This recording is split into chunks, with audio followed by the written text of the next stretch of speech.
Gilles de Rais was once Marshal of France, a nobleman who fought beside Joan of Arc and stood at the heart of France's fight for survival during the 100 Years' War. Yet his story takes a dark turn as serious accusations arose, involving acts of violence, occult interests, and the mysterious disappearance of many children. Chapter 1: Noble Beginnings and Military Glory. Gilles de Rais was born around 1404 into one of medieval France's wealthiest noble families. He inherited vast estates and extensive wealth from the combined fortunes of the houses of Laval and Crayon, making him one of the richest men in France at the time.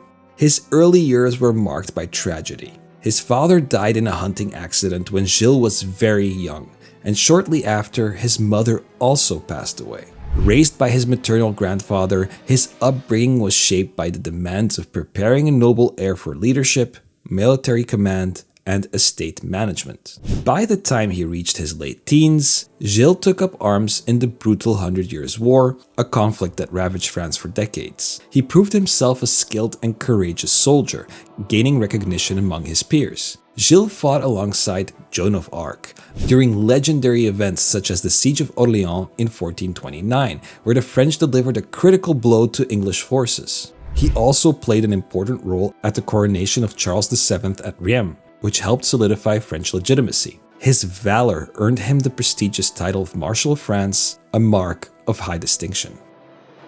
Chapter 2: From Military Hero to Extravagant Noble. Following Joan of Arc's execution in 1431, Gilles' life underwent a profound shift. He retired from active military service, retreating to his extensive estates in Brittany. His lifestyle became increasingly marked by extravagance, lavish decorations in his castles, grand banquets, and an ever-growing retinue of servants, knights, and soldiers. This unrestrained expenditure soon put him in financial difficulty.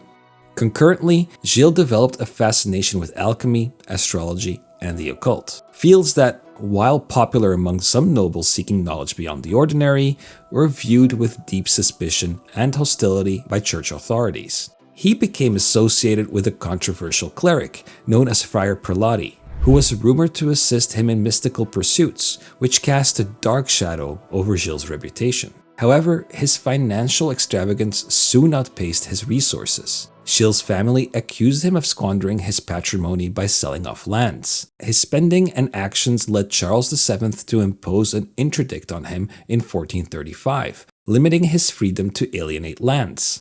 Further escalating his troubles, in 1440, Gilles assaulted a prominent cleric in a church and seized a local castle, an act that violated ecclesiastical protections and the authority of his liege, John V, Duke of Brittany. This clash precipitated his arrest. Chapter 3: The Trial and Judicial Complexities. The charges brought against Gilles were staggering. Initially focused on violent assaults and property seizures, but quickly expanded to include accusations related to the disappearance and deaths of many children on his lands. The list of allegations was extensive and horrifying. Witnesses, including families of missing children and people from his household, described abductions and brutal treatment. There were testimonies detailing ceremonies that allegedly involved rituals and attempts to gain occult powers through these dark acts. The trial of Gilles de Rais was one of the most detailed and well-documented legal proceedings of the medieval period, reflecting the intricate interplay of secular and ecclesiastical power.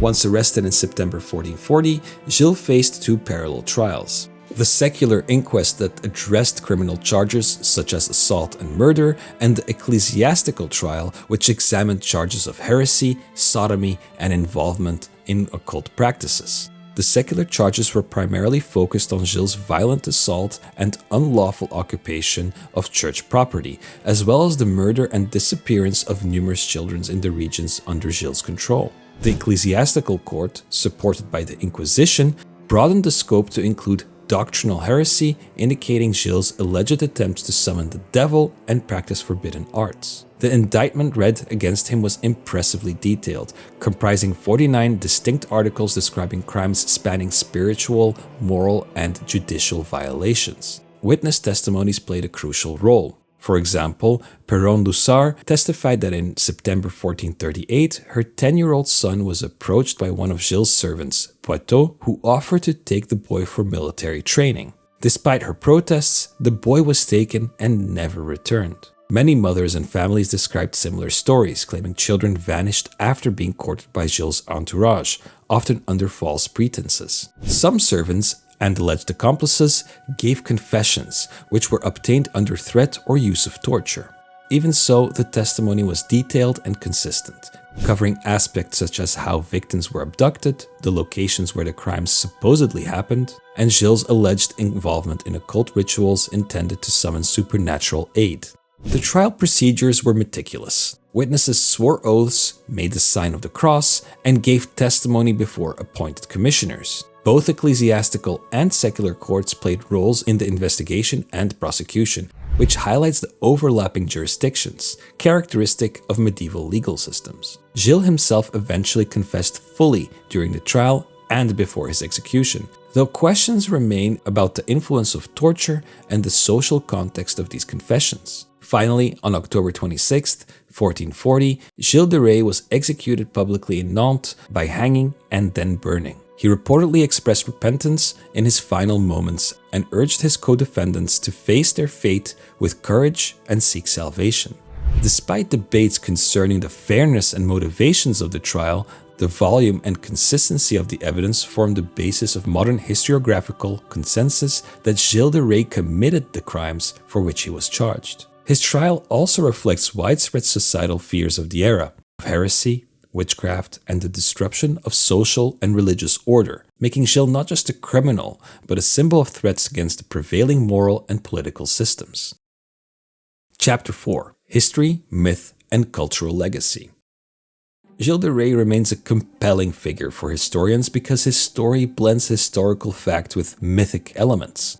Historians generally regard the trial's core narrative as credible, but emphasize the importance of interpreting it within the context of the period's religious beliefs, social structure, and legal practices. There is ongoing debate over how much political motives and rivalries affected the legal process.